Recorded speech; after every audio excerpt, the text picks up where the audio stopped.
शादी, वो यादगार पल जिसे हम जिंदगी भर संजो के रखते हैं। दोस्तों, इंडियन वेडिंग मतलब रीति रिवाजों का पिटारा।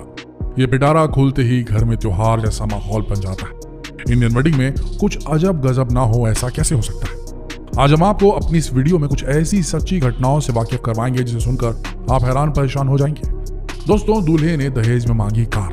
अगले ही दिन दुल्हन ने दूल्हे को ऐसा सबक सिखाया कि दूल्हा सड़क पर ही फूट फूट कर रोने लगा। आप जरा सोच में पड़ गए होंगे कि ऐसा क्या हुआ होगा। तो आइए हम आपको बताते हैं कि दुल्हन ने ऐसा क्या किया। दहेज की प्रथा सदियों से हमारे बीच चली आ रही है। कहीं दूल्हे के घर वाले डिमांड करते हैं तो कहीं दुल्हन के घर वाले अपनी खुशी से दहेज देते हैं। दोस्तों, सूरज और प्रिया की शादी से पहले सभी घर वालों की आपस में बातचीत हुई थी, जिसमें लड़के ने कार की डिमांड की थी, जो उसे शादी के अगले ही दिन मिल गई। उसी दिन दुल्हन ने दूल्हे को ऐसा सबक सिखाया जो वाकई हैरान कर देने वाला था। सूरज दहेज में मिली कार को देखकर बहुत खुश हुआ और वो प्रिया को लेकर लॉन्ग ड्राइव के लिए निकल पड़ा। दूल्हा खुशी के मारे फूला नहीं समा रहा था और तेज वॉल्यूम में म्यूजिक चलाकर गाड़ी को रफ्तार से भगाया जा रहा था। प्रिया सूरज से बोली कि आप गाड़ी बहुत तेज चला रहे हो, मुझे डर लग रहा है। सूरज प्रिया से बोला कि मैं अपने दोस्तों की गाड़ी चला चला कर थक गया था। ये तो मेरी अपनी है, मेरी इतनी औकात नहीं थी कि मैं गाड़ी खरीद सकता, इसलिए मैंने तुम्हारे पापा से गाड़ी की मांग की और आखिरकार मुझे अपनी गाड़ी मिल गई। बस अब होना क्या था, दोनों में बातचीत शुरू हो गई और वो कहते हैं ना, जहाँ नजर हटी वहीं दुर्घटना घटी। गाड़ी एक भिखारी से टकराने ही वाली थी कि सूरज की नजर पड़ी और उसने वहीं गाड़ी को दूसरी ओर घुमा दिया। जैसे ही गाड़ी रुकी, प्रिया उस भिखारी के पास आई और बोली कि बाबा हमें माफ करना, हमारी नई नई शादी हुई है, हम बातों में लग गए थे, जिस वजह से गाड़ी आपसे टकराने वाली थी। लीजिए, आप हमारी शादी की मिठाई खाइए। और प्रिया ने उसे 100 रुपए वहीं दे दिए। तभी सूरज वहां आया, प्रिया को जोर से चिल्लाकर बोला कि तुम जैसे लोग ही इन्हें सर चढ़ाते हैं, इनसे मीठी मीठी बातें करते हैं तो तुम्हें नहीं करनी चाहिए। तुम जानती हो ये लोग जान के किसी की गाड़ी के सामने आते हैं, ये भिखारी लोग ऐसे ही होते हैं। ये सब सुनकर नई दुल्हन को बिल्कुल अच्छा नहीं लगा और उसने दूल्हे को बोला कि ये भिखारी पूरे दिन मेहनत करके दर दर की ठोकरें खाकर 2 वक्त का खाना खा पाता है और ये सब चीजें जुटा पाता है। वहीं तुमने मेरे पापा से कार की डिमांड की जो तुम्हें आसानी से मिल गई। जहाँ मेरे पापा ने मुझे बचपन से इतने प्यार से पाला पोसा, मुझे पढ़ाया लिखाया। इतना ही नहीं, मेरी शादी के समय जो दहेज तुमने मांगा उन्होंने वो सब तुम्हें दिया और सबसे बड़ी बात, उन्होंने अपने जिगर के टुकड़े को तुम्हें सौंप दिया, सिर्फ इसलिए कि मैं तुम्हारे घर को संवार सकूं और तुम्हारे वंश को आगे बढ़ाऊं। अब आप ही बताइए कि सबसे बड़ा भिखारी कौन हुआ? दोस्तों, ये बात सुनकर सूरज गहरी सोच में चला गया और अचानक उसकी आंखों से आंसू आने लगा। वो समझ ही नहीं पा रहा था कि अब मैं क्या बोलूं। वो मन ही मन में ये बात समझ गया था कि दहेज मांगने वाला ही सबसे बड़ा भिखारी है और वो सड़क पर ही फूट फूट कर और रोने लगा। आज इस लड़की ने उसे जवाब दे दिया। अगर ये जवाब हर वो लड़की देने लगी तो दुनिया में दहेज के मामले हो ही ना। एक बिल्कुल ऐसी ही घटना हुई प्रतापगढ़ में, जहां दुल्हन ने दहेज के लालचियों को इतना तगड़ा जवाब दिया जिसे सुनकर आपके होश उड़ जाएंगे। रवि की शादी 18 अप्रैल को बड़ी धूमधाम से पूरी हुई। दुल्हन पक्ष ने दूल्हे के घर वालों की सभी डिमांड को पूरा किया और अब जब विदाई की बारी आई तो दूल्हे ने एक जंजीर और अंगूठी की डिमांड कर दी, जिसे सुनकर संजू ने जो किया आप उसे जानकर चौंक जाएंगे। दुल्हन ने दूल्हे की डिमांड सुनकर दूल्हे के साथ जाने से साफ मना कर दिया। जी हाँ दोस्तों, शादी संपन्न होने के बावजूद संजू ने लालची लड़के की इस डिमांड को सुनकर रवि के साथ जाने से इनकार कर दिया। और फिर क्या था, दुल्हन के घर वालों ने दूल्हे और उसके पिता को बंदी बना लिया। बारात में जितनी गाड़ियां आई थी उन सबको पंचर कर दिया। आखिरकार मौके पर पुलिस आई और दूल्हे राजा को अपने साथ लाने ले गई। अरे भाई, बेटी के पिता ने इतनी मेहनत करके शादी का सारा इंतजाम किया, शादी में किसी तरह की कोई कसर नहीं छोड़ी, फिर भी इन दहेज के पुजारियों ने पंगा कर ही दिया। बहादुर दुल्हन ने दहेज लोभियों को अच्छा मजा चखाया और एक मिसाल कायम कर दी। अब आपको ऐसी एक घटना के बारे में बताते हैं जो कि ग्वालियर मध्य प्रदेश में घटी, जहां 15 फरवरी को विनीत और शिवांगी की शादी हो रही थी। सभी रस्में संपन्न हो रही थी। जैसे ही दूल्हा फेरों के लिए जाता है तो दूल्हे बाबू ये जानने के लिए बेताब हो जाते हैं कि लड़की वाले दहेज में क्या क्या दे रहे हैं और दूल्हा ये डिमांड करने लगता है कि मुझे वो बैग खोलकर देखना है जो लड़की अपने साथ लेकर जाएगी। धीरे धीरे मामला इतना बिगड़ता चला जाता है जिसे जानकर आप हैरान हो जाएंगे।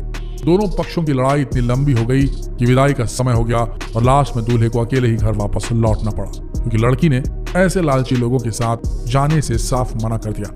जब लड़की वालों ने लड़के पर दहेज का आरोप लगाया तो लड़के वालों ने इससे साफ मना कर दिया और बोला कि हम सिर्फ ये देखना चाहते थे कि लड़की जो सामान सूटकेस में ला रही है वो सब सही सलामत है या नहीं। इसी बात पर विवाद के चलते शादी एन मौके पर कैंसिल हो गई और लड़की ने लड़के के साथ जाने से बिल्कुल मना कर दिया। दहेज के लोभियों की मांग कभी पूरी नहीं होती। अब जरा इन जनाब को देखिए, शादी करके दुल्हन को लाने गया था, दुल्हन के घर वालों ने उसके साथ कुछ ऐसा किया जिसे सुनकर आप भी सोच में पड़ जाएंगे कि भाई आखिर बाइक तो बाइक ही होती है। दरअसल शादी संपन्न होने के बाद दूल्हे ने विदाई के समय पल्सर बाइक की डिमांड कर दी। अब लड़की वालों ने पहले ही पैशन प्रो बाइक पहले से ही लेकर रखी हुई थी और दूल्हा तो वाकई बड़ा अड़ियल था। उसे तो अपनी मनपसंद बाइक ही चाहिए थी, जिसे सुनकर लड़की घर वालों को इतना गुस्सा आया कि उन्होंने दूल्हे और उसके भाई को गंजा कर दिया और दूल्हे को चप्पलों की माला पहना दी और अपने पास बंदी बनाकर रख लिया। दुल्हन पक्ष ने उन सारे पैसों की डिमांड कर दी जो उनकी शादी पर खर्च हुए थे। जब लड़के वालों ने सारे रुपए वापस लौटाए तभी लड़की के घर वालों ने दूल्हे और उसके भाई को रिहा किया। भाई, शादी में हंसी ठिठोली और छेड़खानी तो होती ही रहती है, पर जरा यहाँ देखिए, दूल्हे के जीजा की छेड़खानी दूल्हे राजा को इतनी भारी पड़ गई कि वो शादी के मंडप से सीधा हवालात में पहुंच गया। दूल्हे का जीजा लड़की पक्ष की महिलाओं से छेड़खानी कर रहा था, जहां मामला अचानक इतना बढ़ गया कि जीजा की जमकर धुनाई हुई। मामला इतना खतरनाक मोड़ पर आ गया, दूल्हे पक्ष के लोग पथराव तक करने लगे। ये सब देखकर दूल्हे बाबू को बहुत गुस्सा आया और उसने शादी से पहले 1 लाख रुपए और एक बाइक की डिमांड कर दी। ये बात सुनकर नाजमीन ने भरी पंचायत में निकाह से साफ मना कर दिया और सभी बारातियों को वापस भेज दिया। इतना ही नहीं, दूल्हे को सीधा हवालात की हवा खिलवा दी। दोस्तों, दहेज एक ऐसा श्राप है जो किसी को भी लग जाए तो उसका घर बर्बाद कर देता है। जरा इन जनाब को देखिए जो शादी करने चले थे और दहेज के लालच में दुल्हन से इतनी खरी खोटी सुनकर आए जिसे सुनकर आपके कान खुले के खुले रह जाएंगे। शादी के माहौल में सभी मस्ती कर रहे हैं, नाच रहे हैं। वहीं दूल्हे ने वरमाला के जस्ट पहले लड़की वालों से कार की डिमांड कर दी, जिसे सुनने के बाद लड़की आग बबूला हो गई और लड़के वालों को इतनी झाड़ लगाई कि आप सुनकर हक्के बक्के हो जाएंगे। लड़की की ऐसी बातें सुनकर लड़के वाले वहां से भाग खड़े हुए। जरा हमारी इस वीडियो पर गौर करिए, जहां लड़के वालों ने दहेज मांगा, जिसके चलते लड़की वालों ने उन्हें ऐसी सजा दी जिसे देखकर आपकी आंखें खुली की खुली रह जाएंगी। दूल्हे के घर वालों ने लड़की के घर वालों से दहेज की मांग की, दुल्हन के घर वालों ने दहेज देने से इनकार कर दिया। साथ ही दूल्हे और उसके पिता को बंदी बनाकर उनकी खूब धुनाई की।